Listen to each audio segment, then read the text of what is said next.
Hello friends, welcome back to my YouTube channel health tips Iqbal. पुनर एबार मोर channel स्वागतम जानाइছো। बंधु बान्धवी सकल, आज এটা ভাল আয়ুর্বেদিক কফ সিৰাপৰ বিষয়ে কথা পাতিম। আপোনালোকে স্ক্ৰিনত ধুনীয়াকৈ দেখি আছে কফলেট EX সিৰাপ।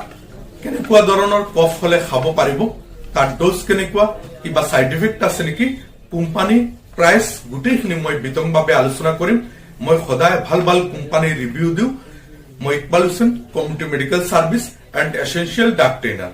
বন্ধু বান্ধবী সকল, কফলেট EX বহুত ভাল কোম্পানী, পুরোনা কোম্পানী, হিমালয়ান কোম্পানীয়ে বনাইছে আৰু এটা বটলত 100 ml থাকে আৰু তাৰ মূল্য হল 75 টকা। কফলেট EX সিৰাপ কমপ্লিট আয়ুৰ্বেদিক হয়, সুগাৰ ফ্ৰি হয়। ডায়াবেটিস থকা ৰোগীসকলেও খাব পাৰিব, ডায়াবেটিস নথকা ৰোগীসকলেও খাব পাৰিব। কফলেট EX সিৰাপ যিসকলৰ ঠান্ডাৰ সময়ত হওক বা ধুলিবালিত যোৱাৰ ফলত হওক বা গৰমৰ সময়ত হওক বা যিকোনো কাৰণত কফ হৈছে আৰু কফটো নোলায়, কেতিয়াবা 2-3 বাৰ কাহি দিয়াৰ ফলত জুলীয়া পদাৰ্থৰ নিচিনা কফ ওলায় আৰু কফ দিওঁতে কাহি দিয়াৰ সময়ত ডাঙৰ ডাঙৰ শব্দ কৰে, তেনেকুৱা কণ্ডিশ্যনত এই কফলেট EX কফ সিৰাপ খাব পাৰিব। কফলেট EX সিৰাপ ব্ৰংকাইটিছ থকা ৰোগীসকলেও খাব পাৰিব। 3 বছৰৰ পৰা একেবাৰে বৃদ্ধলৈকে খাব পাৰিব। কোনো সাইড ইফেক্ট নাই, কোনো ক্ষতি নকৰে, কমপ্লিট আয়ুৰ্বেদিক হয়।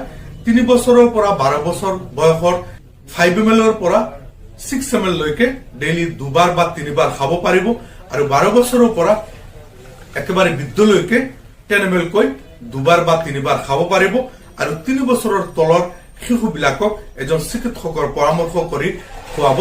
আশা কৰো আপোনালোকে কফলেট EX সিৰাপৰ বিষয়ে সকলো কথা গম পাইছে আৰু বুজি পাইছে। যদি মোৰ ভিডিও ভাল লাগে তেনেহলে লাইক কৰিব, কমেন্ট কৰিব আৰু শেয়াৰ কৰিব আৰু যদি নতুন হয় তেনেহলে সাবস্ক্ৰাইব কৰিব আৰু বেল বটন প্ৰেছ কৰি ৰাখিব। তেতিয়াহলে নতুন ভিডিও আপলোড কৰিলে সোনকালে পাই যাব। সকলো ভালে থাকক, ধন্যবাদ।